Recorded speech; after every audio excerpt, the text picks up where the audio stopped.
Rise up, live joy your way. From emotional intelligence through cognitive distortions, certified life and wellness coach Kamini Wood is on a mission to help people see the magnificence of their own unique human spirit.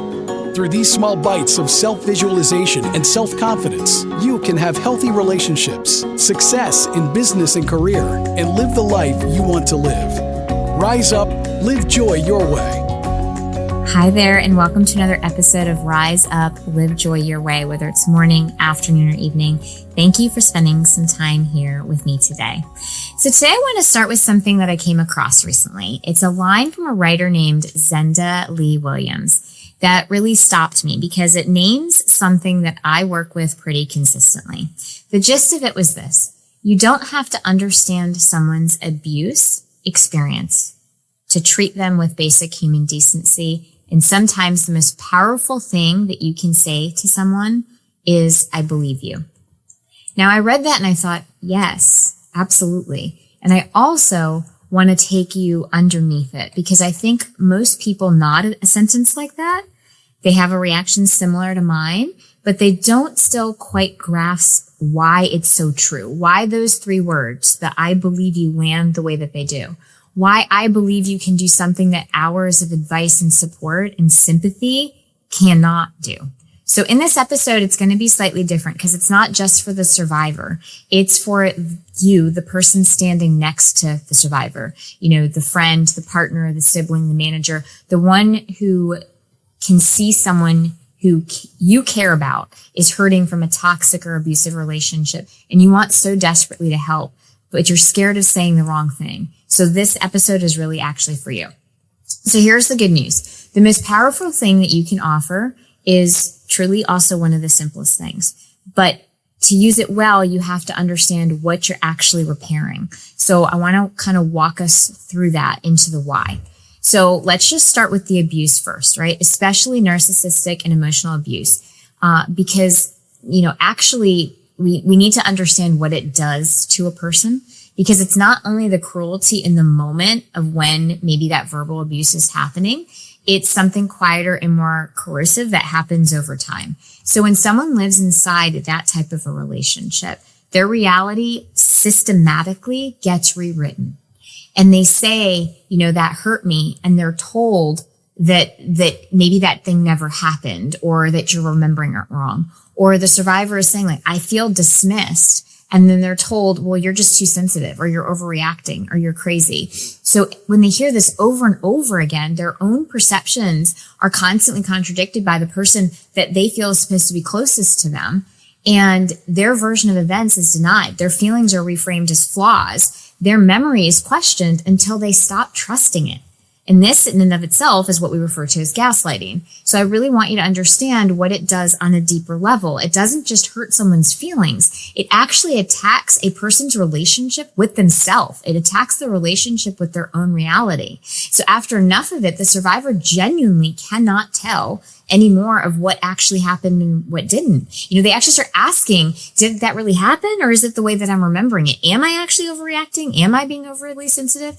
Is it me? They've been told so many times that their perception is wrong, that they've actually lost confidence in their own mind and in their own reality and in their own voice. And they walk around with this constant low grade questioning running underneath everything, which sounds something like, can I even trust what I think? Can I even trust what I believe happened?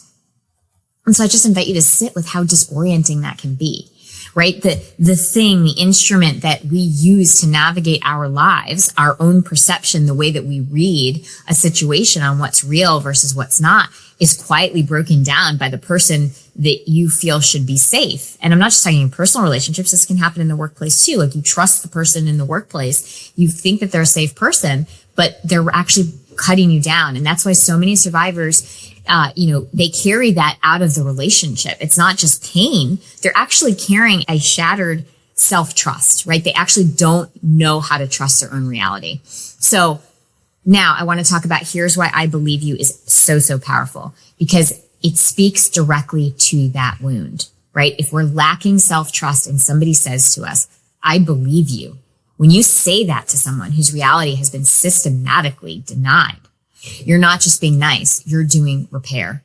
right? You're handing back to them the thing that had been taken away. You're saying your perception is valid. What you experienced is real. You're not crazy. You're not too much. And so for a nervous system that spent years being told the opposite, those 3 words are not just comfort. They're a course correction. They put reality back the way that it should be. And notice what they don't require. They don't require you to understand the whole story. Saying, I believe you doesn't require you to understand that whole story. And I just want to say, unless you've experienced that type of abuse yourself, you're not going to necessarily understand that whole story. You're not going to totally get it. And those 3 words don't require you to have all the details. They don't require you to have been there. They don't require you to fully grasp the nature of what actually happened. That's the part that this quote, right? These 3 words get so right. You don't need to understand somebody's pain to validate it. You just need to stop contradicting the reality the way that everybody else did. Belief isn't comprehension. Belief is choosing not to add your own doubt to the pile that they're already underneath after years of it. Here's something else worth understanding, because it explains why survivors are so often, they find it so hard, or why it's so hard to support survivors and why people give up on them.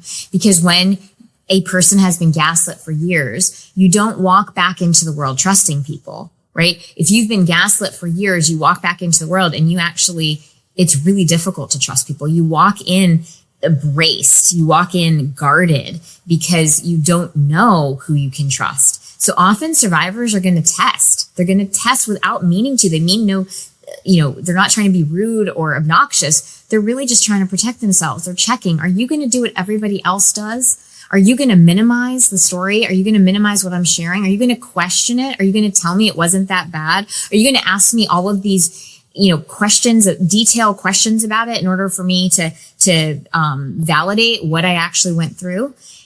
And here's where well-meaning people accidentally cause harm. You ask clarifying questions. Maybe you use a little bit of a tone. And what happens is if somebody's a survivor and their nervous system is on edge, they will hear that as interrogation. They'll hear that as they've done something wrong. And so when you say something like, are you sure it was that bad? Meaning to understand, right? Like, I really mean this. You may ask that because you are trying to understand what happened. What they hear is what they've always heard.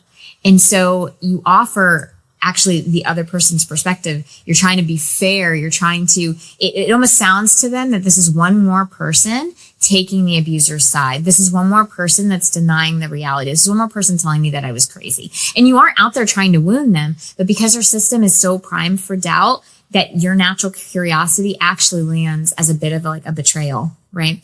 This is why I believe you said early and said simply and plainly matters so much. It answers the question that they're afraid to ask. It tells their nervous system, this person that I'm talking to is actually a safe person. You can stop bracing. And once they're not bracing, everything else that you want to offer can actually find its way in. So just to get practical for a second, because I really do believe that those of us who are supporting people who've come out of this really want to help. They just sometimes don't know how. So here's some things to just think about. Very first thing, lead with belief, not with questions. When someone first opens up to you, your instinct might be to understand, to gather facts, to ask those questions. What happened? Why did it happen? When did you know?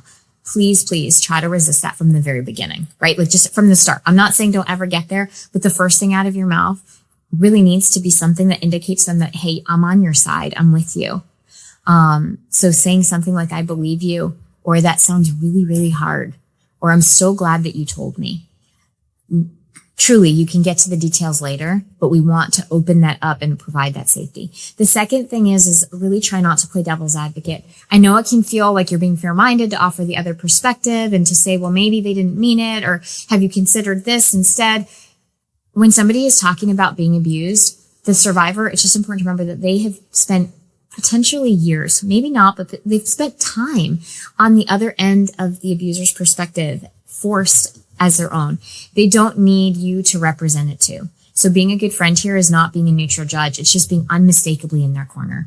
There's time for that nuance of like maybe seeing what else could be possible here. But in that first moment, it's really important for you to just be with them.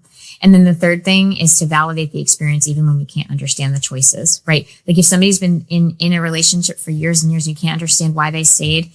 validate the experience first. You don't have to understand the choice of why they stayed right away, right? This is the thing that I think people struggle with the most, because we naturally want to understand, and we want to get the why, but the why they're grieving someone who treated them that way, like, why did they go back? Why did they leave and then go back again? All these questions. I'm not saying eventually you can talk about those things, but you don't have to understand it right away. It's important, again, that you are staying connected to the person who's coming to you. And we're not here to decide what their choices were and what they weren't, right? It's about, I'm here with you. And then the fourth thing that I would say, which I think matters a lot, and maybe more than people realize, is survivors heal in the presence of steadiness. They heal in repeated safety, not just one conversation. So being the person who consistently shows up, who consistently reminds them that you believe in them, recognizes that healing is not a linear process, doesn't get tired of them maybe doubting or repeating a story, that's really powerful when you're just not offering it one time, but you're consistently there. And the other thing I want to say is, those of us who are supporting people, it's hard. It's not easy. And you have limits too. So believing someone does not mean that you become their only support system. It does not mean that you become their coach or their therapist. It means that you are fully in their corner, and you can also recognize when maybe what they're carrying is larger than what you have capacity for. So it's okay to actually be with them and to remind them that I am here for you and I love you and I support you. And with that, I suggest that you also do get some support, whether it be from, a trauma-informed coach or a therapist or even a domestic violence resource center. Just, it's okay for you to say, I believe you. And I also think you deserve more support than I might be able to offer you. It doesn't mean I'm going anywhere. I'm still here. I think we just need to add to it. So if you've been watching someone struggle with this, someone that you love struggle with this, and that in kind of the aftermath, or maybe they're even in the middle of it, and you're afraid of getting something wrong, again, I just want to repeat, you don't have to understand it. You don't have to have the perfect words. You don't have to fix it. You just have to not do what they've been subjected to over and over again. And really it comes down to believing them. And so, that's the thing that I want to just offer. If you are in that situation, or maybe you have somebody that you're thinking of right now, just notice. Just notice if there is somebody who maybe has been coming to you and you think that you're supporting them, asking a lot of questions. Just maybe try to keep it brief and simple, and just remember to offer them the simple words of I believe you. And that must be really hard. It's actually quite powerful. And until next time, stay well. Thank you for listening to Rise Up, Live Joy Your Way. For more information, book a chat with Kamini at www.chatwithkamini.com. or visit her website at www.kaminiwood.com. You can also find Kamini on Facebook or Instagram. Username It's Authentic Me. Thank you for listening.